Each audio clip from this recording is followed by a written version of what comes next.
Explanation है। देखिए, हमने चैप्टर में क्या पढ़ा था, हमने देखा था कि जो भी प्लांट्स हैं वो अपना खाना खुद से बनाते हैं, इस वजह से उनको ऑटोट्रॉप्स कहा जाता है। और जो एनिमल्स होते हैं वो अपने भोजन के लिए, मतलब जो उनका मोड ऑफ न्यूट्रिशन होता है, जो उनको पोषण मिलता है वो प्लांट्स से मिलता है, या फिर जो एनिमल्स प्लांट्स कंज्यूम करते हैं उन एनिमल्स को खा करके अपनी न्यूट्रिशन की पूर्ति करते हैं। मतलब कि डायरेक्टली या इनडायरेक्टली जो लोग, जो एनिमल्स प्लांट्स के ऊपर डिपेंड होते हैं उनको क्या कहा जाता है, हेट्रोट्रॉप्स बोला जाता है।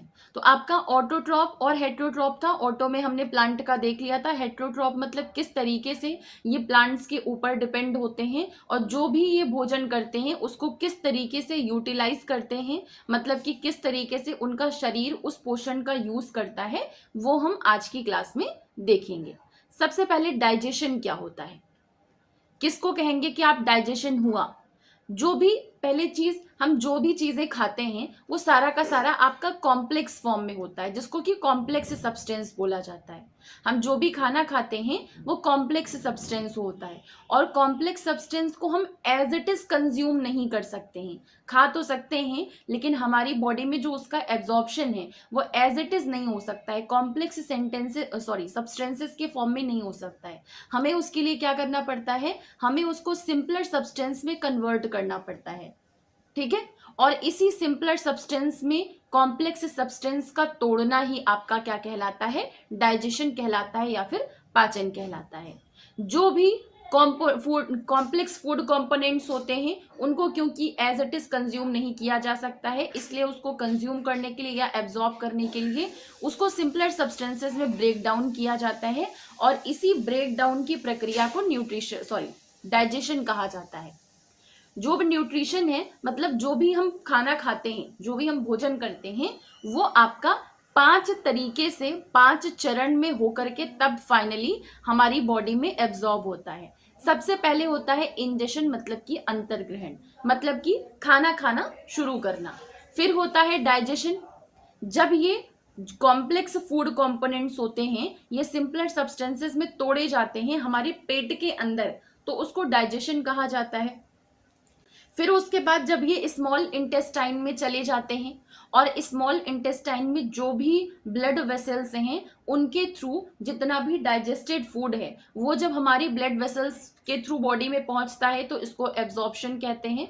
मतलब कि आपकी स्मॉल इंटेस्टाइन में छोटी छोटी विलाइज प्रेजेंट होती हैं, हेयर के टाइप की प्रोजेक्शंस होती हैं, छोटी छोटी और पतली पतली होती हैं। तो ये विलाइज से ही होकर के बहुत सारी ब्लड वेसल्स कनेक्टेड होती हैं, और ये विलाइज आपकी पाई कहा जाती है, स्मॉल इंटेस्टाइन की दीवार में पाई जाती है, या फिर आप कह सकते हो स्मॉल इंटेस्टाइन में पाई जाती है। स्मॉल इंटेस्टाइन में ये जो विलाइज होती हैं वो फूड को एब्जॉर्ब करती हैं, डाइजेस्टेड फूड को एब्जॉर्ब करती हैं, और एब्जॉर्ब करने के बाद ये विलायस से कलेक्टेड जो ब्लड वेसल्स होती हैं वहां पर हमारे बॉडी को खाना पहुंचाने का, मतलब कि न्यूट्रिएंट्स पहुंचाने का काम करती हैं। मतलब हम कह सकते हैं स्मॉल इंटेस्टाइन में जा करके जो ये भोजन है, डाइजेस्टेड फूड है, वो अवशोषित होता है, मतलब कि एब्जॉर्ब होता है। तो फिर आपका आता है एसिमिलेशन। जो न्यूट्रिएंट्स हैं वो जब सेल्स के द्वारा यूज किया जाता है या फिर सेल्स के द्वारा उसको एब्जॉर्ब किया जाता है, जिससे कि हमारी बॉडी को एनर्जाइज किया जा सके, हमारी बॉडी की ग्रोथ की जा सके, हमारी बॉडी को रिपेयर किया जा सके, तो ये आपका एसिमिलेशन कहलाता है या फिर स्वांगीकरण कहलाता है। फिर जो अनडाइजेस्टेड फूड होता है या फिर ये जो सॉलिड पार्ट्स बच जाते हैं उनका रिमूवल या फिर उनका गुदा के द्वारा बाहर निकलना, ये आपका ईजेशन कहलाता है। तो इस 5 चरण में जाकर के आपका पूरा का पूरा खाना जो है वो आपकी बॉडी तक या फिर आपकी सेल्स तक पहुंचता है। पहले बताइए ये 5 स्टेप्स आप लोग के क्लियर हुए कि नहीं हुए? अभी सारा कुछ समझ में आएगा, विलाइज वगैरह कहाँ पे कैसे क्या होती है भी ये सारा का सारा भी समझ में आएगा। अभी बस ये समझिए कि सबसे पहले इंजेशन होता है। इंजेशन में हम लोग खाना खाने का काम करते हैं, मतलब कि हमारे मुंह में खाना पहुंचता है।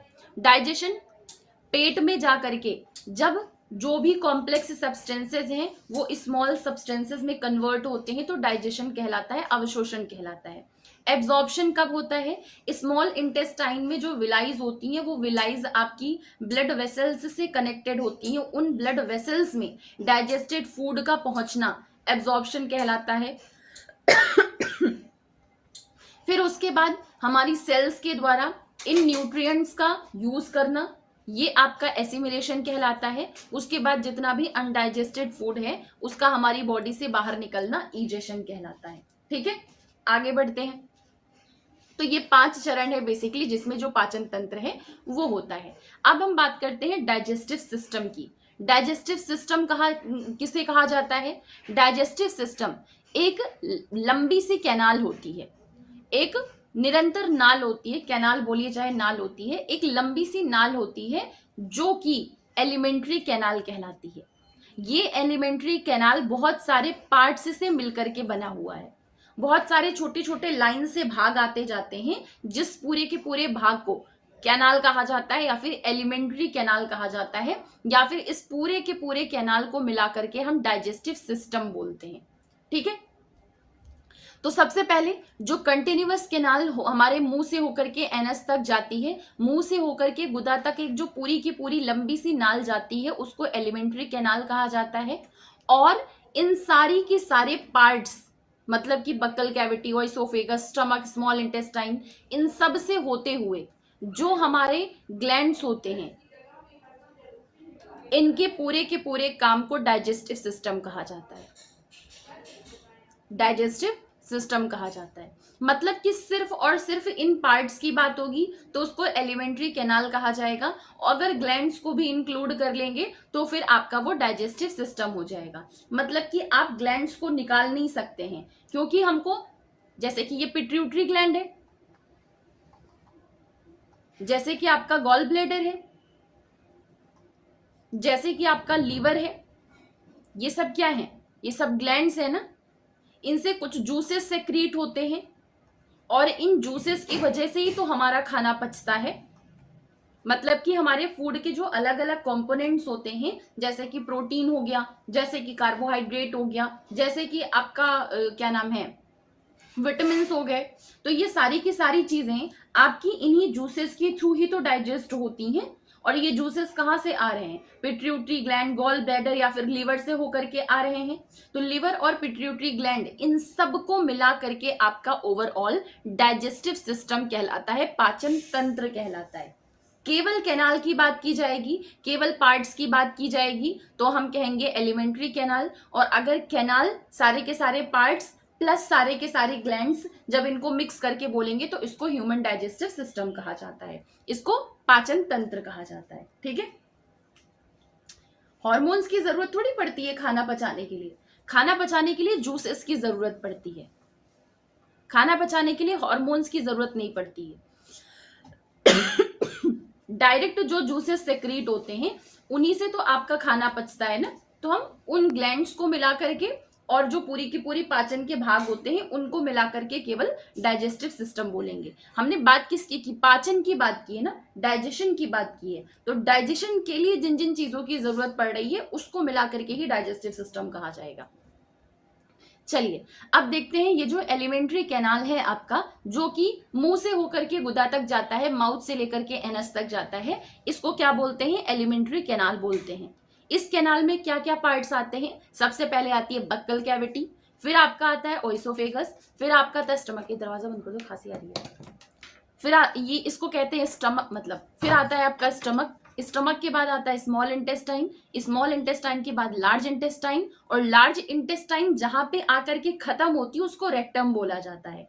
फिर आपका आता है एनस, मतलब कि आपके लार्ज इंटेस्टाइन को ही रेक्टम में इंक्लूड करेंगे। रेक्टम अलग से कोई पार्ट नहीं होता है, जहां पर आकर के ये लार्ज इंटेस्टाइन खत्म होती है उस पार्ट को रेक्टम कहा जाता है, और उसके नीचे आपका होता है एनस। इस तरीके से इन पार्ट्स से मिलकर के, इस इतने भाग से मिलकर के जो आहार नाल है, एलिमेंट्री कैनाल है आपकी, वो बनती है। अब ये सारे के सारे से मिलकर के कौन कौन सी ग्लैंड्स रिलेटेड होती हैं? सबसे पहले हमारे मुंह की बात करें, बक्कल कैविटी की बात करें जहां से सेलिवरी ग्लैंड्स आती हैं। फिर आपका अंदर जब जाएं तो फिर आपका स्टमक से होकर के लिवर अटैच रहता है, जो कि हमारी बॉडी की लार्जेस्ट ग्लैंड होती है। इनकेस क्वेश्चन आ जाए कि लार्जेस्ट ग्लैंड कौन सी होती है, तो आप क्या बताओगे कि लार्जेस्ट ग्लैंड हमारे बॉडी की लिवर होती है। तो कौन कौन सी, और पैंक्रियास जहां से पैंक्रियाटिक जूस निकलता है। तो इस तरीके से कौन कौन सी ग्रंथियां हैं जो कि इस पूरी की पूरी एलिमेंट्री कैनाल से संबंधित होती हैं। तो आप बताओगे लाल ग्रंथियां होती हैं, यकृत होता है और अग्न्याशय होता है। लाल ग्रंथियां जो कि बक्कल कैविटी में रिलीज होती है, यकृत जो कि आपके स्टमक के बगल में होता है, स्टमक के थोड़ा सा नीचे होता है, और पैंक्रियास जो कि आपका स्मॉल इंटेस्टाइन से थोड़ा सा ऊपर होता है। तो ये 3 ग्लैंड्स प्लस ये एलिमेंट्री कैनाल, ये तीनों का तीनों मिलकर के, सॉरी ये दोनों का दोनों मिलकर के आपका पूरा का पूरा एलिमेंट्री कैनाल बनाने का काम करते हैं। अब इनको खाने को पचाने के लिए सबसे पहले बात आती है बक्कल कैविटी की, और बक्कल कैविटी में आपके दांत होते हैं। तो सबसे पहले हम दांत के प्रकार को समझेंगे कि ये दांत जो है वो अलग अलग से कितने प्रकार के होते हैं। तो इसके लिए आप देख सकते हैं फिगर। अब हम फिगर के ऊपर जा सकते हैं। सबसे पहले ये आपका कॉम्प्लेक्स सब्सटेंसेस है, इस तरीके से होता है। इस कॉम्प्लेक्स सब्सटेंस को सिंपलर सब्सटेंसेस में इस तरीके से तोड़ा जाता है, और उसके बाद हमारा खाना पचता है, जिसको डाइजेशन कहा जाता है। हाँ, यहाँ पर एक और चीज थी, सोचा था बताने के लिए। जो मधुमक्खियां होती हैं, जैसे कि अलग अलग जो जानवर होते हैं, अलग अलग इंसेक्ट्स वगैरह हो गए, ये सारे के सारे अलग अलग मोड ऑफ न्यूट्रिशन पर डिपेंड करते हैं। जैसे कि बीज की बात करें और हमिंग बर्ड्स की बात करें, तो ये लोग क्या करते हैं, जो पौधों का रस निकलता है या जो पौधों में फूल निकलते हैं, फूल का जो नेक्टर होता है उसको खाते हैं। मतलब इनका न्यूट्रिशन का सोर्स क्या हुआ, प्लांट्स के फ्लावर्स का नेक्टर।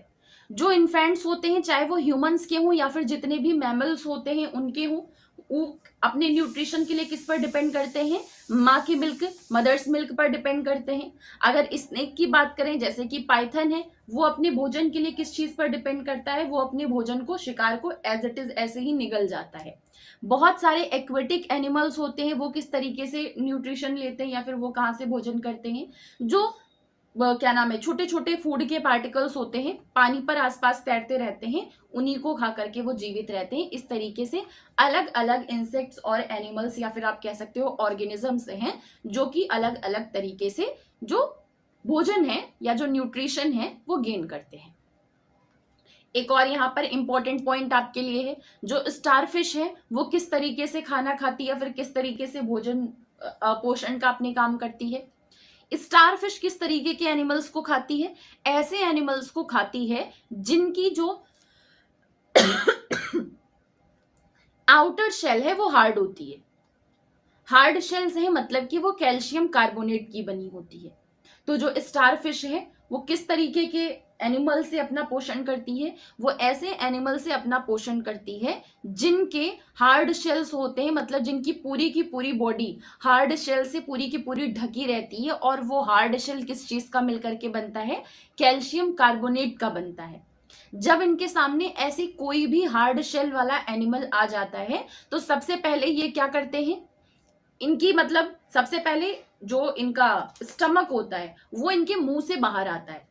स्टमक क्या होता है, इनके मुंह से बाहर आता है, और ये अपने शिकार के जो हार्ड शेल है उसको हटाते हैं। हार्ड शेल को हटाने के बाद उस एनिमल का जो सॉफ्ट पार्ट होता है वो अपने स्टमक से लेकर के और स्टमक अपने अंदर कर लेते हैं। बेसिकली मुंह से ही उनका स्टमक बाहर निकलता है। अपने शिकार के सॉफ्ट पार्ट को लिया, सॉफ्ट एनिमल को लिया, हार्ड शेल हटाई, और उसके बाद वापस से इनका जो क्या नाम है, स्टमक है वो अंदर चला जाता है। ठीक है, तो इस तरीके से इनका जो पूरा का पूरा भोजन की प्रक्रिया है वो चलती है। हाँ बिल्कुल करेक्ट, जैसे आपका स्नेल वगैरह हो गया, तो इनकी जो आउटर कवरिंग होती है वो हार्ड होती है। पर जानने वाली बात यहाँ पे भी है, हार्ड कवरिंग आपकी किस चीज की बनी होती है, कैल्शियम कार्बोनेट की बनी होती है। ये खाना खाने के लिए अपने पेट को मुंह से बाहर निकालने का काम करते हैं। तो ये आपका स्टारफिश के बारे में इंपॉर्टेंट था, इसको देख लीजिएगा। ये आपकी हुई बक्कल कैविटी। अब यहां से होकर के ये आपके टंग से, ये क्योंकि सलाइवा में ही रहता है, तो सलाइवा से होकर के सैलिवरी ग्लैंड, सलाइवा कहां से सेक्रीट होता है, इसी से तो होता है। ये आपकी जो लंबी सी नली गई है वो हो गया ओइसोफेगस। ये आपका स्टमक हो गया, इस स्टमक के इधर आपका लिवर हो गया। लिवर के अलावा इसी से बिल्कुल अटैच ये इधर आपका गॉल ब्लैडर हो गया। गॉल ब्लैडर के अलावा स्मॉल इंटेस्टाइन के ऊपर ये आपकी पैंक्रियाज हो गई। पैंक्रियाज के अलावा ये पूरा का पूरा स्मॉल इंटेस्टाइन हो गया। ये सारा का सारा लार्ज इंटेस्टाइन हो गया। लार्ज इंटेस्टाइन की जो एंडिंग होती है उसको रेक्टम कहा जाता है, और ये लास्ट पार्ट एनस हो गया। ये पूरा का पूरा ह्यूमन डाइजेस्टिव सिस्टम होता है। मैं यहाँ पे क्या बताने आई थी आप लोग को? कोई यहाँ पे पॉइंट छूट तो नहीं रहा है? माउथ बकल कैविटी ये हो गया। बाकी आपको पता ही है, जो सबसे पहले आपके दांत निकलते हैं, जो पहला सेट होता है वो मिल्क टीथ होता है, और इसके बाद में जो दूसरा सेट निकलता है उसको परमानेंट टीथ कहा जाता है। पर ये इंपॉर्टेंट है कि कौन सी एज में ये जो दूध के दांत होते हैं वो गिरते हैं। तो आप कह सकते हो कि ये 6 से लेकर के 8 साल की उम्र के बच्चे में जो मिल्क टीथ होता है वो गिर जाता है। राधे राधे अंबिका, कोई बात नहीं।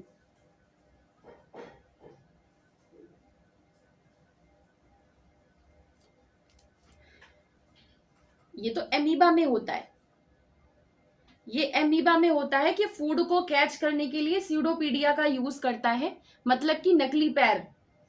देखने में हमको ऐसा महसूस होता है कि चल रहा है, और उसकी बॉडी में वैक्यूल्स पाए जाते हैं, तो वो शिकार को कैप्चर करने के लिए वही सीडोपीडिया वाला काम करता है। मतलब कि ऐसा लगता है कि वो मूवमेंट कर रहा है, और जहां पर्टिकुलर जगह पर उसके लिए भोजन होता है, छोटे छोटे जो माइक्रो ऑर्गेनिजम्स होते हैं जो हमको आंखों से दिखाई नहीं पड़ते हैं, उनको क्या करता है, अपने फूड वैक्यूल में अंदर ले लेता है। फिर वैक्यूल में ही सारे डाइजेस्टिव जूसेस रिलीज होते हैं, और फिर वहीं पर उसकी पूरी की पूरी पाचन प्रक्रिया होती है। फिर इन्हीं वैक्यूल्स के थ्रू जो अनडाइजेस्टेड फूड होता है उसको बाहर निकालता है। ये आपका पूरा का पूरा एमीबा के अंदर पाया जाता है। ठीक है, हाँ, 6 से 8 साल के बच्चे में जो दूध के दांत होते हैं वो गिर जाते हैं। चलिए, अब ये आपका पूरा का पूरा दांत का स्ट्रक्चर है। ये आपको जो आगे के ये 4 दांत दिख रहे हैं इनको इंसीजर्स कहा जाता है। उसके बाद आपको जो इसके जस्ट बगल में ये थोड़े नुकीले टाइप के दांत दिख रहे हैं इसको कैनाइंस कहा जाता है। फिर आपको ये साइड में ये जो 2 दांत दिख रहे हैं इनको प्रीमोलर्स कहा जाता है, और आपको साइड में ये जो 3 दांत दिख रहे हैं बिल्कुल लास्ट में इनको मोलर कहा जाता है। तो ये पूरा का पूरा स्ट्रक्चर आप ऐसे कर सकते हो, 4 1 2 3, ये आपका स्ट्रक्चर बनता है। ऊपर 4 1 2 3 और नीचे 4 1 2 3, ये आपके पेयर्स में ये सारे के सारे दांत प्रेजेंट होते हैं। सबसे पहले आपके 4 इंसीजर्स होते हैं, एक एक कैनाइन होता है।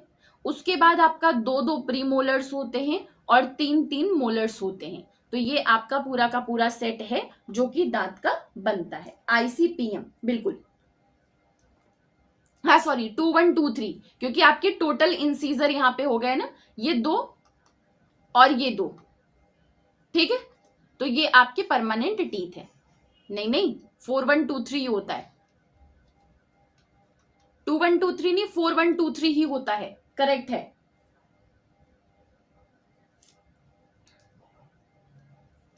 टू 1 2 3 कैसे होता है भाई? रुकिए, 3 2 6, 2 2 4, नहीं नहीं, 3 3 6, 2 2 4, 1 1 2, 4 4 8, 6 1 6, 6 2 12, 6 3 18 19 20। ये आपके 4 4 का सेट होता है। ये जो आपके इंसीजर्स होते हैं वो 4 4 होते हैं, 2 1 2 3 थोड़ी होते हैं।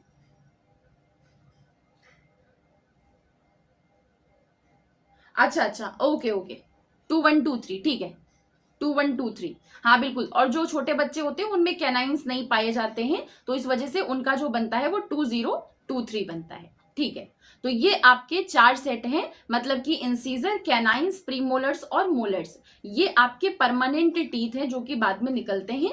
और जो मिल्क टीथ होता है, मतलब कि जो आपके कुछ दिन के लिए दांत निकलते हैं, वो कितने टाइम के लिए होते हैं? लगभग 6 से 8 साल के बच्चों तक जो मिल्क टीथ होते हैं वो निकल जाते हैं, और परमानेंट टीथ जो होता है वो निकलना स्टार्ट हो जाता है। ठीक है, चलिए आगे बढ़ते हैं।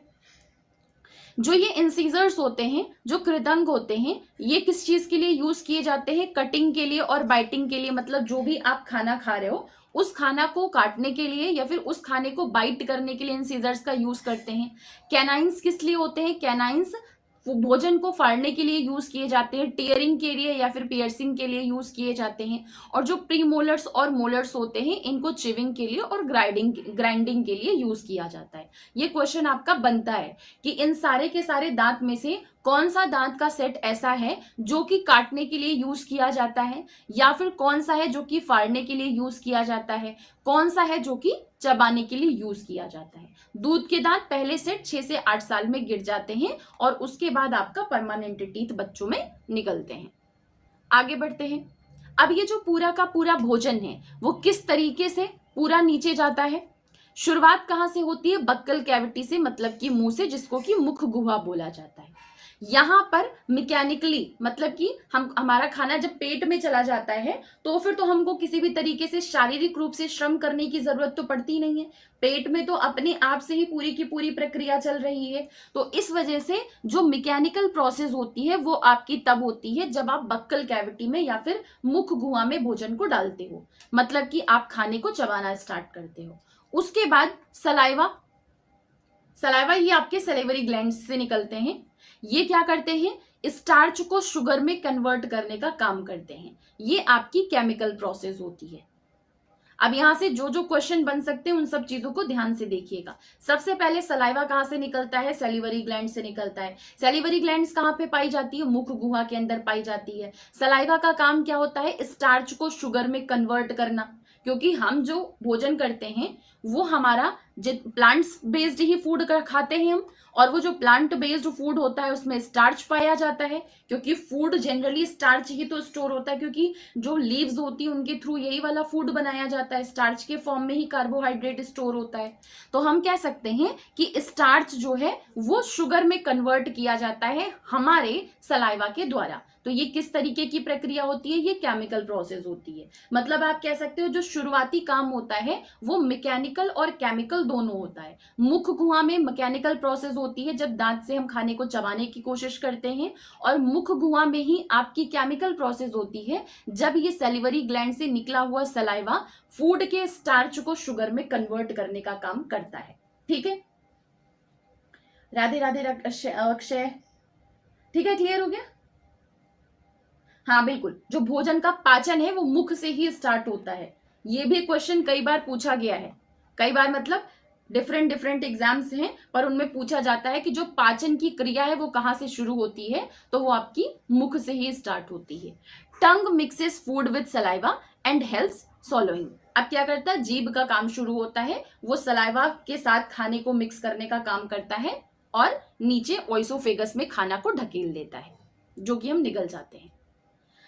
फिर आपका है ओइसोफेगस, फूड पाइप भी जिसको बोला जाता है, जिसको ग्रास नली हिंदी में बोला जाता है। ये क्या करता है? इसमें पेरिस्टाल्टिक मूवमेंट होता रहता है। मतलब कि ये ओइसोफेगस में जो मसल्स होती हैं उन मसल्स में मस्कुलर कॉन्ट्रैक्शन होता है, जिससे कि वेव के तरीके का मूवमेंट होता है, जिस मूवमेंट को पेरिस्टाल्टिक मूवमेंट बोला जाता है। तो यहां से आपका क्वेश्चन बन सकता है कि ओइसोफेगस के थ्रू जो खाना है वो नीचे कैसे जाता है? तो आप क्या बताओगे? पेरिस्टाल्टिक मूवमेंट के थ्रू खाना नीचे जाता है। पेरिस्टाल्टिक मूवमेंट किसको बोला जाता है? जब मस्कुलर कॉन्ट्रैक्शन होने से वेव के तरीके का मसल्स हो जाती हैं, तो इसी को आपका क्या नाम है? पेरिस्टाल्टिक मूवमेंट कहा जाता है। और इसी की वजह से आपका खाना नीचे की तरफ क्या नाम है, आप कह सकते हो गिर जाता है, या फिर आप कह सकते हो पुश हो जाता है नीचे की तरफ, कुछ भी बोलो। अब आपका ये जो ओइसोफेगस है यहाँ पर किसी भी तरीके का कोई डाइजेशन नहीं होता है। यहां से स्टार्ट हुआ है, लेकिन आपका ये जो पूरी की पूरी नली जाएगी वहां पर किसी तरीके का कोई डाइजेशन नहीं होता है। अब आपका डाइजेशन आगे बढ़ता है, खाना पहुंचता है स्टमक में। स्टमक में क्या क्या चीजें होती हैं? सबसे पहले म्यूकस होता है। म्यूकस का काम क्या होता है? जो मतलब स्टमक की इनर लाइनिंग होती है उन लाइनिंग को प्रोटेक्ट करने का काम होता है। म्यूकस का काम क्या होता है? जो स्टमक की, पेट की, आमाशय की जो अंदर की लाइनिंग होती है उसको प्रोटेक्ट करना। प्रोटेक्ट करने की जरूरत क्यों पड़ रही है? क्योंकि आपका पेट में ही HCl, हाइड्रोक्लोरिक एसिड रिलीज होती है। जो कि बैक्टीरिया को मारने का काम करता है, जो खाना है उसको एसिडिक बनाने का काम करता है, और आपका HCl जो है वो ये सारे के सारे काम करता है। पर क्योंकि नेचर तो इसका एसिडिक ही है, तो ये स्टमक की लाइनिंग को भी इससे क्या नाम है प्रभावित कर सकता है। तो इसीलिए स्टमक की लाइनिंग को प्रोटेक्ट करने की जरूरत पड़ती है, और ये प्रोटेक्शन किसके द्वारा किया जाता है? म्यूकस के द्वारा किया जाता है। तो स्टमक में आपका पहले तो म्यूकस रिलीज होता है लाइनिंग को प्रोटेक्ट करने के लिए, HCl रिलीज होता है बैक्टीरिया को मारने के लिए और उस पूरे के पूरे प्रक्रिया को एसिडिक बनाने के लिए, जो पेट में खाना है उसको एसिडिक बना के पचाने के लिए। डाइजेस्टिव जूसेस रिलीज होते हैं जो कि प्रोटीन्स को तोड़ने का काम करते हैं। मतलब कि प्रोटीन को तोड़ने का काम कहां से शुरू हुआ है? प्रोटीन को तोड़ने का काम आपका स्टमक से स्टार्ट हुआ है या फिर आमाशय से शुरू हुआ है। और ये प्रोटीन ब्रेक किसके द्वारा की जा रही है? जो डाइजेस्टिव जूस रिलीज हो रहा है उसके द्वारा किया जा रहा है। मतलब आप कह सकते हो जो प्रोटीन का डाइजेशन होता है वो कहां पर स्टार्ट होता है? वो आपका आमाशय में स्टार्ट होता है। Hello, lost for ever? हाँ बिल्कुल, 100%। हम जो भी चीजें खाते हैं उन सारी की सारी चीजों में शुगर प्रेजेंट होती है। हाँ बिल्कुल अक्षय, क्रमानुकुंचन कुंचन क्रिया, ठीक है। ओके, चलिए आगे करते हैं। फिर हमारा खाना पहुंचता है स्मॉल इंटेस्टाइन में। स्मॉल इंटेस्टाइन की लेंथ कितनी होती है? 7.5 मीटर लंबी होती है। ये क्या करता है? जो भी वहां पर खाना था, ये जितना भी यहाँ पर डाइजेस्ट हुआ है फूड, ये सारा का सारा स्मॉल इंटेस्टाइन में पहुंचता है। अब यहां से जो लिवर है, लिवर ने बाइल जूस बनाया था, लिवर ने बाइल जूस बनाया था, पर लिवर के पास उस बाइल जूस को रखने की कोई जगह नहीं थी। तो जो बाइल जूस बनाया गया वो आपका गॉल ब्लैडर में रखा गया, गॉल ब्लैडर में रखा गया। अब ये बाइल जूस लिवर के थ्रू गॉल ब्लैडर से होते हुए यहां पर आकर के मिलता है, जो कि फैट को इमल्सिफाई करने का काम करता है। पैंक्रियाटिक जूस जो कि पैंक्रियास से निकला हुआ है, ये कार्बोहाइड्रेट को, फैट को और प्रोटीन को डाइजेस्ट करने का काम करता है।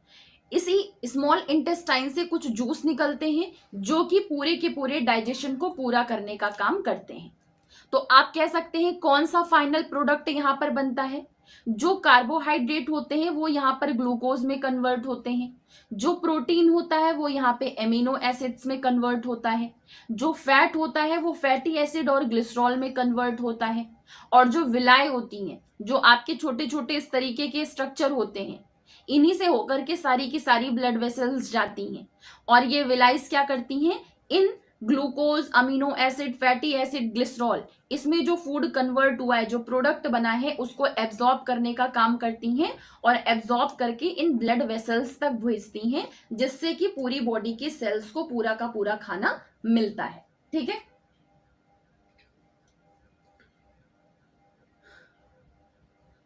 बाइल जूस का नहीं समझ में आया? देखिए, सबसे पहले जो बाइल जूस बनाने का काम है वो लिवर का होता है। अब लिवर जो बाइल जूस बनाता है वो खुद स्टोर करके नहीं रखता है, वो गॉल ब्लैडर में उठा करके रखता है। जब डाइजेशन की जरूरत पड़ती है, जब स्मॉल इंटेस्टाइन को डाइजेशन करना होता है, तो डाइजेशन की प्रोसेस के लिए इस बाइल जूस को ये लेता है, और बाइल जूस को लेकर के फैट को, जो आपने खाना खाया है, जो भोजन किया है, उसमें जो फैट प्रोडक्ट है उसको इमल्सिफाई करने का, मतलब कि उसको तोड़ने का काम करता है। क्योंकि फैट तो आपका कॉम्प्लेक्स सब्सटेंसेस में है, कॉम्प्लेक्स को ब्रेक करता है और ज्यादा स्मॉलर सब्सटेंस में, जिससे कि आसानी से आपकी बॉडी उसको पचा सके।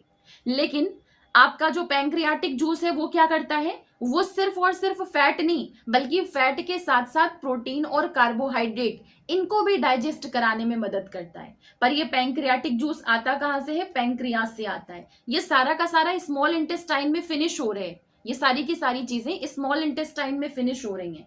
ठीक है, अब एक और चीज बताती हूं आप लोग को। जो स्मॉल इंटेस्टाइन, मतलब जो आपका ये पेट है, आमाशय है, वो इस ओइसोफेगस में आकर के पहली ओपनिंग होती है। मतलब देखिए, ऐसे समझिए, ये आपका ओइसोफेगस है और ये आपका हो गया पेट। ठीक है, गंदा सही जैसा भी बना है। ये ओइसोफेगस की यहाँ पर पहले एक ओपनिंग होती है पेट की, जहां से खाना आकर के डायरेक्ट पेट में पहुंचता है, और उसके बाद पेट की एक ओपनिंग होती है जो जाकर के स्मॉल इंटेस्टाइन से खुलती है। पर यह दरवाजा हमेशा बंद रहता है। जब पेट में आया हुआ खाना डाइजेस्ट हो जाता है तब जाकर के ये वाली ओपनिंग खुलती है और खाना आपका पहुंचता है स्मॉल इंटेस्टाइन में। अब स्मॉल इंटेस्टाइन में खाना पहुंचने के बाद यहां से इसने बाइल जूस लिया, यहां से इसने पैंक्रियाटिक जूस लिया, और इन दोनों जूस को लेकर के जो बाइल जूस लिया था उससे फैट को डाइजेस्ट करने की कोशिश की, और जो पैंक्रियाटिक जूस लिया था उससे कार्बोहाइड्रेट को, उससे प्रोटीन को डाइजेस्ट करने की कोशिश की। ठीक है, अब यहां पर जो डाइजेशन स्मॉल इंटेस्टाइन का हुआ, इसके अलावा पैंक्रियाटिक जूस तो आया ही, बाइल जूस तो आया ही, इसके बाद आपकी इंटेस्टाइन के द्वारा भी कुछ जूस सेक्रीट किए जाते हैं, कुछ जूस रिलीज किए जाते हैं, जिससे कि ये पूरा का पूरा जो डाइजेशन है वो कंप्लीट हो सके। और जब यहां पर स्मॉल इंटेस्टाइन में डाइजेशन कंप्लीट होता है तो ये जो विलाइज होती हैं इनके द्वारा इसको एब्जॉर्ब कर लिया जाता है, विलाइज होती इनके द्वारा इसको एब्जॉर्ब कर लिया जाता है, और यहीं से होकर के हमारे बॉडी की लाखों ब्लड वेसल्स कनेक्टेड रहती हैं, और इन्हीं ब्लड वेसल्स में जाकर के फिर जो डाइजेस्टेड फूड है वो सारा का सारा पहुंचता है। और इंपॉर्टेंट चीज क्या है कि ये जो भी खाना ब्रेक हो रहा है, हमने स्टार्टिंग में ही कहा था कि कॉम्प्लेक्स सब्सटेंसेस होते हैं। हाँ वही तो कह रही हूं, आपका यहां पर जो फाइनल डाइजेशन होता है खाने का वो स्मॉल इंटेस्टाइन में ही बनता है, मतलब कंप्लीट होता है, क्योंकि फाइनल प्रोडक्ट तो आपके स्मॉल इंटेस्टाइन में ही बनते हैं ना। स्मॉल इंटेस्टाइन में ही सारा का सारा काम खत्म हो रहा है, स्मॉल इंटेस्टाइन में ही जितनी भी डाइजेस्टेड चीजें थी वो हमारे बॉडी की ब्लड वेसल्स तक पहुंचती हैं, विलाई उसको एब्जॉर्ब करता है। फिर जो चीजें बच जाती हैं, जो चीज डाइजेस्ट नहीं होती हैं, और जो पानी है, सॉल्ट है, और जो अनडाइजेस्टेड फूड है, सारा का सारा तो हमने कर लिया, लेकिन अभी भी कुछ कूड़ा कचरा होता है जो कि बच जाता है, जिसको हम अनडाइजेस्टेड फूड बोलते हैं। तो ये अनडाइजेस्टेड फूड, जितना भी पानी है, जितना भी सॉल्ट है, ये सारा का सारा हमारा पहुंचता है लार्ज इंटेस्टाइन में, जो कि 1.5 मीटर की होती है, और यहां पर इनका एब्जॉर्प्शन होता है। इसके बाद भी जो सेमी सॉलिड फीसेस बच जाते हैं, ये आपका फाइनली रेक्टम तक पहुंचता है, और रेक्टम तक पहुंचने के बाद ये आपका एनस से बाहर निकल जाता है। ठीक है, ये पूरी की पूरी प्रक्रिया आपकी चलती है। इसको फिगर के थ्रू यहां पर शायद दिया तो था, जहां तक मुझे याद है। क्या वो बंद क्यों हो गया? चलिए, मुझे ध्यान दिलाइएगा, ये वाला इसको भी एक्सप्लेन करना है, ये वाली जो एक्टिविटी है।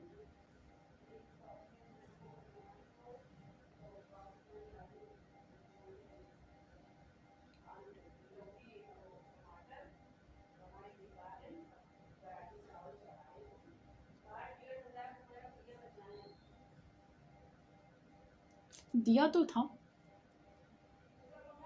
कहीं और देखा मैंने क्या?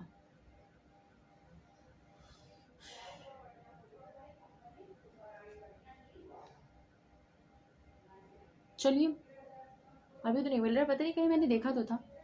हाँ, अब ये चीजें पता कैसे चली, ये ऐसे जनरल नॉलेज के लिए जान लीजिए।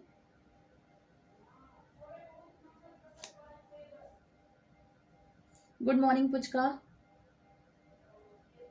सीटेट के नोट्स खो गए?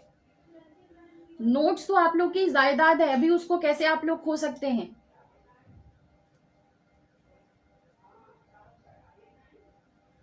अपनी इस जायदाद को तो लोग बच्चों के नाम भी नहीं करते हैं।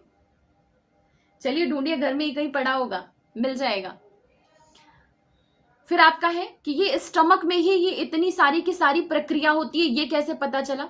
सीटेट में आप लोग जब पेडागोजी कर रहे थे साइंस की, तो वहां पर इस चीज का आपको कई बार दिया गया, एग्जर्प्शन दिया जाता है ना, तो कई बार ये एग्जर्प्ट आपका दिया गया था कि आपकी 7th क्लास की एनसीईआरटी की बुक में लिखा हुआ है कि एलेक्स सेंट मार्टिन जो थे, उनको शॉटगन, मतलब कि उनको क्या नाम है, गन से मार दिया गया था, तो उनके स्टमक में इस तरीके का होल हो गया था। बाद में उनको जब लेकर के गए तो वहां पर उन्होंने ये बैंडेज तो लगा दिया था, फिर भी कुछ थोड़ा बहुत होल था जो कि बच गया था, जो कि कवर नहीं हो रहा था। तो उन्होंने सोचा ये अच्छी अपॉर्चुनिटी है, अभी हम देख सकते हैं कि पेट के अंदर क्या क्या चीजें होती हैं। तब उन्होंने पेट के अंदर जो भी चीजें होती हैं वो सारा का सारा देखा था कि यहीं पर क्या नाम है, एसिडिक चीज रिलीज हो रही है, जिससे कि खाना पूरा का पूरा डाइजेस्ट हो रहा है, और यहीं से होकर के स्मॉल इंटेस्टाइन की एक ओपनिंग है, खाना डाइजेस्ट होने के बाद उसी ओपनिंग से खाना स्मॉल इंटेस्टाइन में जा रहा है। तो आपका ये उस चीज के लिए दिया हुआ है, तो साइंस की पेडागोजी के लिए आपका ठीक रहेगा।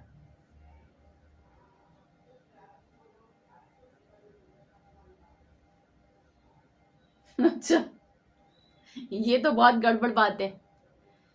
चलिए, टूथ डिके क्या होता है? टूथ डिके क्या होता है ये सब बताने वाली कोई चीज है नहीं, इसलिए मैंने इसको नोट्स में इंक्लूड नहीं किया है। टूथ डिके हमारे जो मुंह में बहुत सारे बैक्टीरिया होते हैं जो कि हेल्पफुल होते हैं, और यहीं पे हमें पता है कि जो स्टार्च है वो शुगर में कन्वर्ट की जाती है। अब बाकी का शुगर तो खाने के साथ नीचे चला गया, लेकिन थोड़े बहुत अमाउंट में कुछ शुगर है जो कि यहाँ पर बच जाती है। तो ये जो हार्मफुल बैक्टीरियाज यहाँ पर होते हैं, वो बैक्टीरिया क्या करते हैं, इसी खाने का यूज करके, इसी शुगर का यूज करके इसको और ज्यादा ब्रेक डाउन करते हैं, तोड़ते हैं, और तोड़ने के बाद यहाँ पर एसिड बनाते हैं, और इसी एसिड की वजह से आपका दांत खराब होता है, जिसको टूथ डिके बोला जाता है। ये इंपॉर्टेंट नहीं है, बस जानने के लिए देख लीजिए, इसमें कुछ खास इंपॉर्टेंट है नहीं। फैक्ट बेस्ड क्वेश्चन इससे आपका नहीं पूछा जा सकता है। बस ओके, चलिए ये इतना कंप्लीट हो गया, ये भी सारा का सारा हो गया। हाँ, ये देख लीजिए, डायरिया क्या होता है।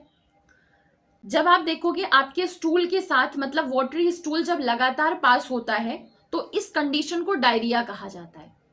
इसमें क्या होता है कि इन्फेक्शन की वजह से, या फूड पॉइजनिंग की वजह से, या फिर इनडाइजेशन की वजह से ये डायरिया की प्रॉब्लम हो जाती है। डायरिया जनरली बच्चों के अंदर देखा जाता है, मतलब बच्चों के अंदर डायरिया होती है। और दूसरी चीज क्या है कि डायरिया होने के बाद डॉक्टर्स जो हैं वो ओरल रिहाइड्रेशन सोल्यूशन देते हैं। और ये ओरल रिहाइड्रेशन सोल्यूशन होता क्या है, इसमें बहुत सारा बॉइल्ड और ठंडा किया हुआ पानी होता है, उस पानी में एक चुटकी नमक मिला होता है, और उसमें शुगर घुली होती है। मतलब कि पहले पानी को उबाला जाता है, उबालने के बाद ठंडा किया जाता है, ठंडा करने के बाद उसमें एक चुटकी नमक डाला जाता है, नमक के अलावा उसमें चीनी मिक्स की जाती है, और इस तरीके से ओरल रिहाइड्रेशन सोल्यूशन बनाया जाता है, जो कि डायरिया को ठीक करने में मदद करता है। और डायरिया बेसिकली एक ऐसी सिचुएशन है जिसमें कि एक्स्ट्रा वाटरी स्टूल जो है वो पास होता है। ठीक है, ठीक, कोई बात नहीं अक्षय, आप मुझसे पेन ले लीजिएगा। चलिए आगे देखते हैं। ये इतनी चीजें आपकी सारी की सारी क्लियर हो गई? कुछ बचा? नहीं बचा। अभी भी सारा बता चुकी हूं, एक बार और बता देती हूँ। सलाइवा और सेलिवरी ग्लैंड्स, लार और लार ग्रंथियां, मुंह में सलाइवा सेक्रेट होता है, इसमें कुछ एंजाइम्स होते हैं। ये एंजाइम्स क्या करते हैं, स्टार्च को तोड़ करके शुगर में कन्वर्ट करते हैं। फिर उसके बाद जो जीभ होती है वो सलाइवा के साथ भोजन को मिक्स करती है, और यही जीभ पर बहुत सारे टेस्ट बड्स पाए जाते हैं, जैसे कि मीठा, खट्टा और कड़वा, ये सारा का सारा नमकीन जो हमको महसूस होता है वो इन्हीं टेस्ट बड्स की वजह से हमको महसूस होता है, पता चलता है कि कोई चीज कड़वी है या खराब है। आप देखो किसी दिन आप बहुत ज्यादा गर्म चाय वाय पी लो या गर्म पानी पी लो, तो आपको लगता है कि जीभ पे कुछ जैसे लगते है कि कोई चीज रखी हुई है। फिर आप चाहे कड़वा खाओ चाहे मीठा खाओ, उसमें स्वाद का पता नहीं चलता है। क्यों? क्योंकि आपकी जो टेस्ट बड होती है वो क्या हो जाती है, डिस्ट्रॉय हो जाती है। स्टार्च क्या होता है, जब बिना चावल को चबाए, मतलब आप कह सकते हो बेसिकली जो बॉइल्ड राइस होता है, बॉइल्ड राइस, उबले हुए चावल के अंदर स्टार्च होता है, पर ये स्टार्च जब सलाइवा के साथ मिक्स होता है तो शुगर में कन्वर्ट होता है। मतलब कि जब आप टेस्ट करके देखोगे तो देखेंगे, मान लीजिए एक टेस्ट ट्यूब और ये दूसरी टेस्ट ट्यूब, ये ए टेस्ट ट्यूब है, ये बी टेस्ट ट्यूब है। इसमें हमने नॉर्मली पकाया हुआ बॉइल्ड राइस लिया हुआ है, और बी वाले के अंदर हमने 3-4 बार चावल को चबाया है, चबाने के बाद इसको बी वाली टेस्ट ट्यूब में मिक्स किया है। फिर दोनों में थोड़ा सा पानी मिक्स किया है, पानी मिक्स करने के बाद आयोडीन की कुछ बूंदें ए वाले और बी वाले दोनों में हमने डाली। ए वाला देखेंगे जो कि कलर चेंज हो जाएगा और वो कलर आपका दिखाएगा कि स्टार्च की प्रेजेंस है, पर दूसरे वाले में कलर चेंज नहीं होगा। क्यों? क्योंकि उसमें शुगर प्रेजेंट होती है। ठीक है, तो इस तरीके से हम पता कर सकते हैं कि जो अनच्यूड राइस होता है या बॉइल्ड भोजन होता है उसमें स्टार्च प्रेजेंट होता है, और जो च्यूड राइस होता है उससे आयोडीन टेस्ट करें तो पता चलेगा कि उसमें शुगर प्रेजेंट होती है।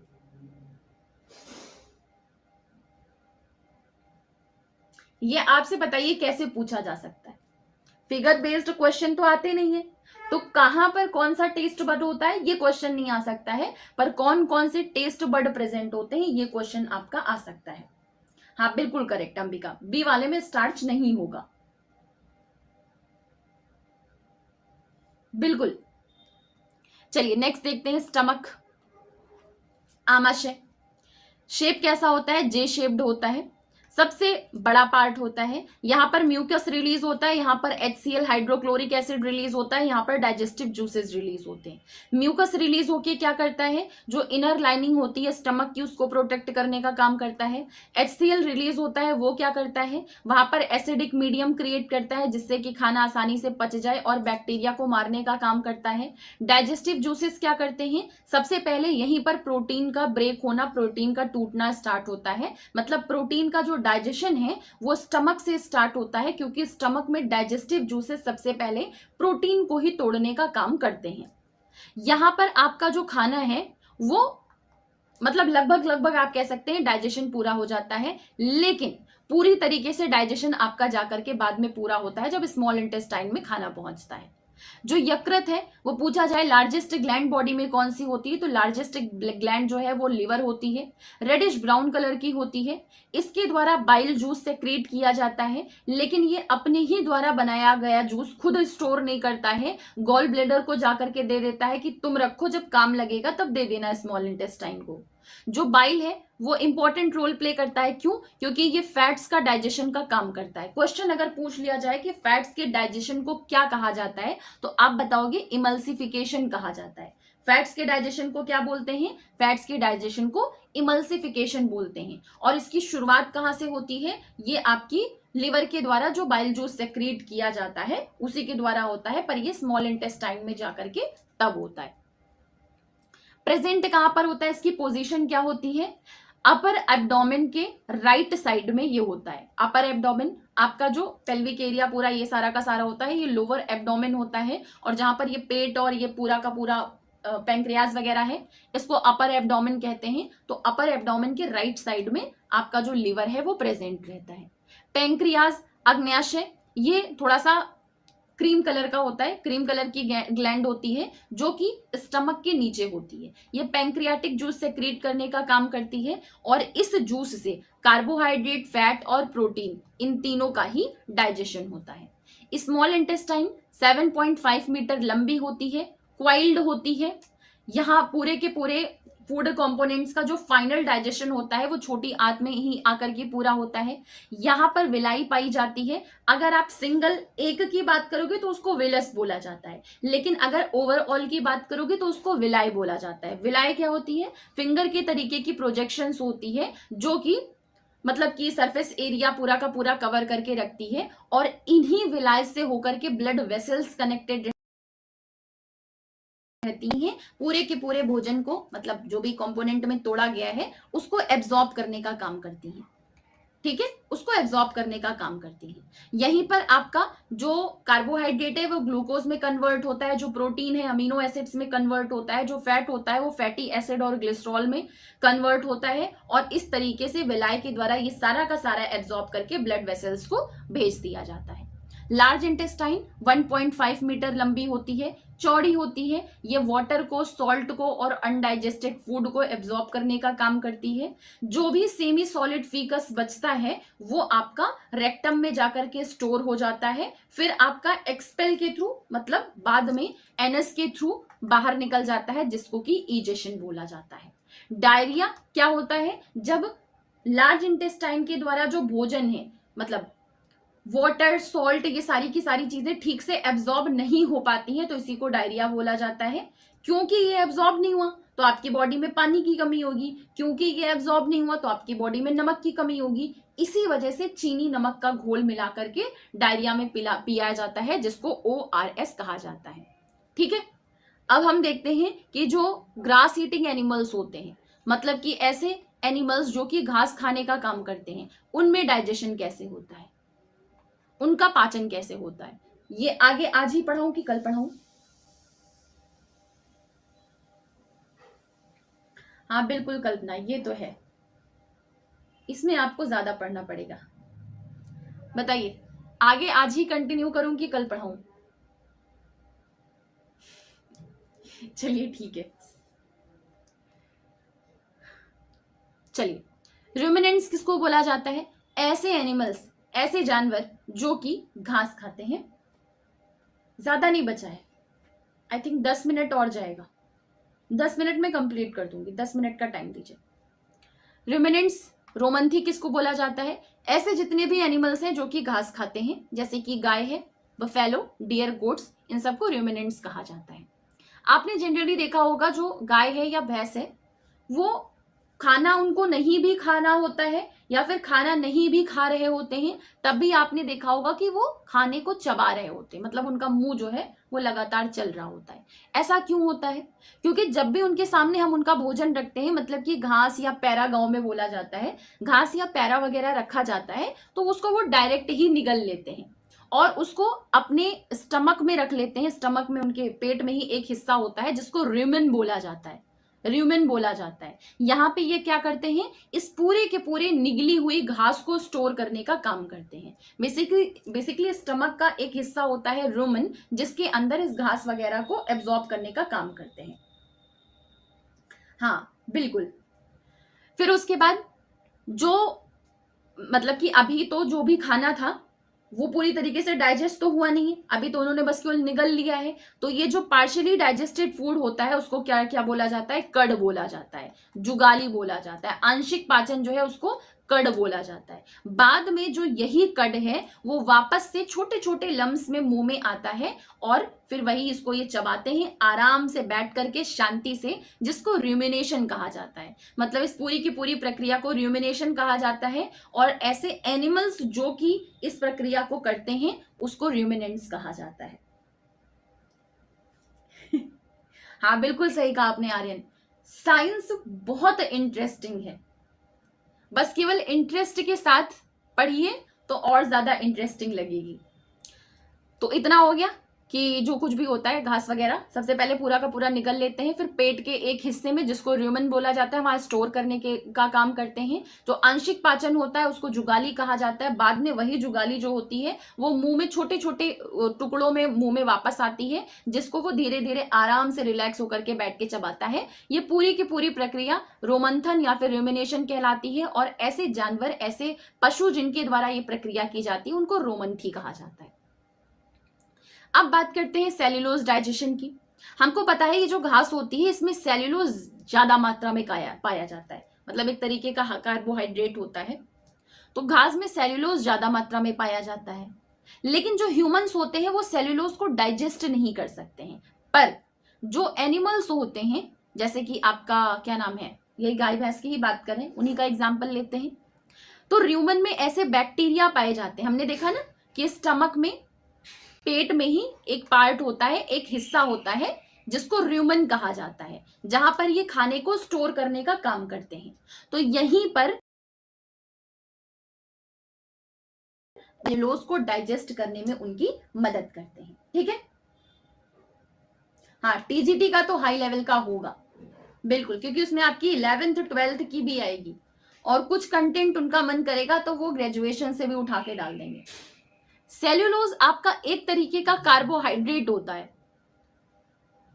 एक तरीके का कार्बोहाइड्रेट होता है। अब ये बताइए, पत्तियां हैं, ग्रास में लीव्स ही तो होती हैं ना, पत्तियां ही तो होती हैं, ग्रीन कलर की होती हैं। ग्रीन कलर की हैं मतलब कि इसमें फोटोसिंथेसिस की प्रक्रिया हो रही है। फोटोसिंथेसिस की प्रक्रिया हो रही है मतलब कि ये भोजन बना रहे हैं। तो भोजन बनाएंगे तो वो तो कार्बोहाइड्रेट ही बनाएंगे ना, लेकिन वो कार्बोहाइड्रेट अलग अलग प्रकार का होता है। ये जो लीव्स होती हैं घास की, ये लीव्स कार्बोहाइड्रेट किस फॉर्म में स्टोर करती हैं? तो ये सेल्यूलोज के फॉर्म में स्टोर करती हैं। पर ये सेल्यूलोज डायरेक्ट तो हमारी बॉडी इस तरीके से डिजाइन नहीं है कि हम सेलुलोज को डाइजेस्ट कर पाए। पर ये जो एनिमल्स होते हैं इनके स्टमक में रूमेन पाया जाता है। इस रूमेन में कुछ ऐसे बैक्टीरिया होते हैं जो कि सेलुलोज को डाइजेस्ट करने में मदद करते हैं।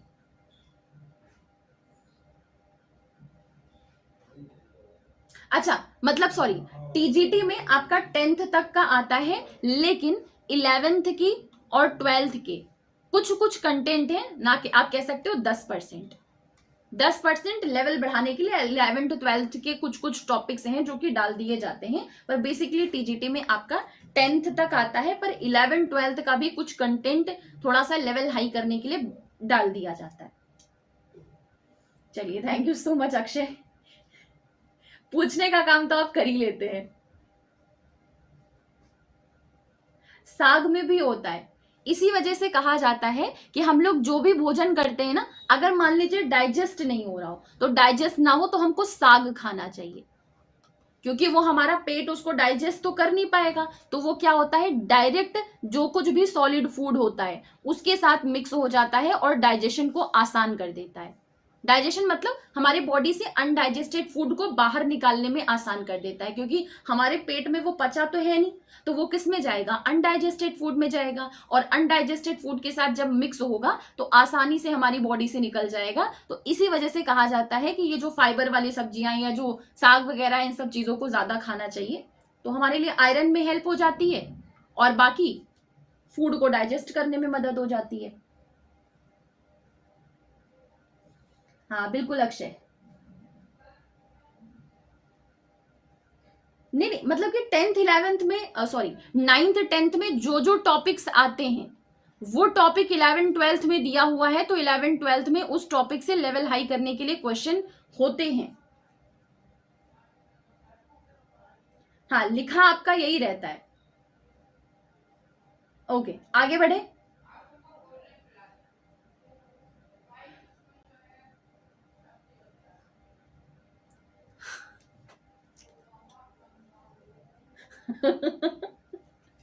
कोई बात नहीं, कल्पना कम से कम पूछ तो लिया। चलिए आगे देखते हैं। अब कुछ ऐसे एनिमल्स होते हैं जैसे कि हॉर्स हैं, रैबिट हैं, इनमें जो कीकम होता है वो बहुत ज्यादा बड़ा होता है। मतलब ये वाला जो कीकम है ये बाकी के जो एनिमल्स हैं उनमें भी पाया जाता है, लेकिन रुकिए मैं आपको दिखा देती हूँ। कीकम आपका ये वाला पार्ट जो है इसको कीकम कहा जाता है, ये वाला पार्ट कीकम कहा जाता है। ये प्रेजेंट तो बाकी के र्यूमिनेंट्स में भी होते हैं, बाकी के जो घास खाने वाले एनिमल्स होते हैं जो ग्रीन प्लांट्स जनरली खाते हैं उनमें होता तो है, लेकिन जो हॉर्स वगैरह हैं, जो घोड़े हैं, इन सब में ये जो कीकम है वो ज्यादा लार्ज पार्ट होता है। मतलब कि लेंथ तो जो होती है लार्ज उसकी कीकम की वो थोड़ी सी ज्यादा होती है। कीकम प्रेजेंट कहाँ होता है, ये जो पूरी की पूरी नली जा रही थी ऑइसोफेगस और स्मॉल इंटेस्टाइन, इन दोनों के बीच में कीकम पाया जाता है। सेम हमारी तरह हमारा बीच में स्टमक आ रहा था, स्टमक से ही होकर के एक पार्ट इनका निकला हुआ है कीकम। तो आप कह सकते हो कि ऑइसोफेगस और स्मॉल इंटेस्टाइन के बीच में आपका ये कहीं पर कीकम पड़ता है। सारे एनिमल्स में होता है जो घास खाते हैं, लेकिन हॉर्स वगैरह में ये जो कीकम का साइज है वो बड़ा होता है, जिसको अंधनाल बोला जाता है। तो आप कह सकते हैं यहां पर जो बैक्टीरिया है वो आसानी से सेलुलोज को डाइजेस्ट करने का काम करते हैं। अब हम आते हैं कि अमीबा जो है उसमें भोजन कैसे खाया जाता है, या फिर अमीबा में डाइजेशन किस तरीके से होता है। ओके, अमीबा ये माइक्रोस्कोपिक सिंगल सेल्ड ऑर्गेनिज्म होते हैं, मतलब कि केवल एक सेल से इनकी पूरी बॉडी बनी होती है। सेल का हमने क्या देखा था स्ट्रक्चर, कि सेल आपकी पूरी की पूरी, ये जो बाहर की पूरी लेयर होती है उस लेयर को सेल मेम्ब्रेन कहा जाता है। इसके अंदर ये वाला जो स्ट्रक्चर है इसको न्यूक्लियस कहा जाता है। ये न्यूक्लियस के चारों तरफ फ्लूइड भरा होता है जिसको कि साइटोप्लाज्म कहा जाता है। ये इतना तो हमने देखा था।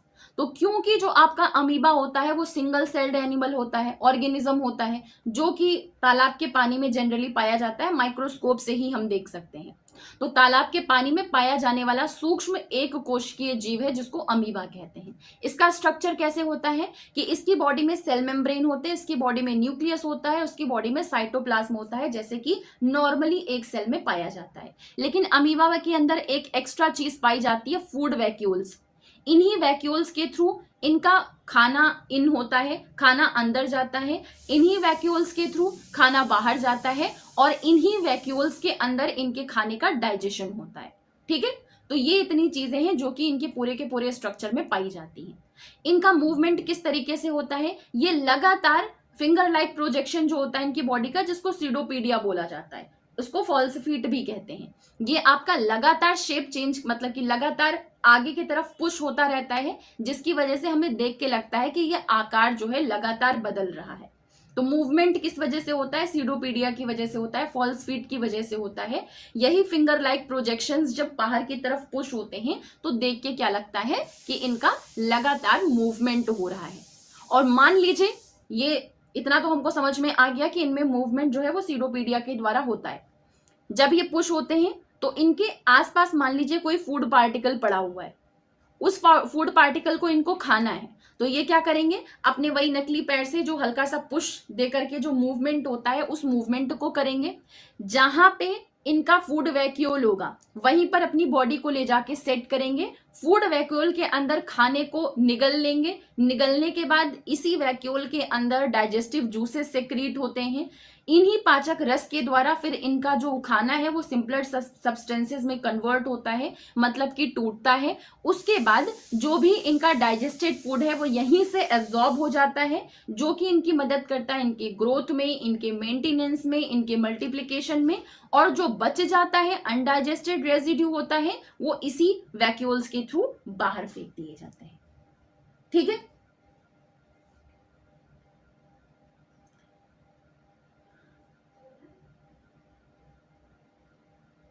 अच्छा, ओके अक्षय, ठीक है, क्लियर हो गया।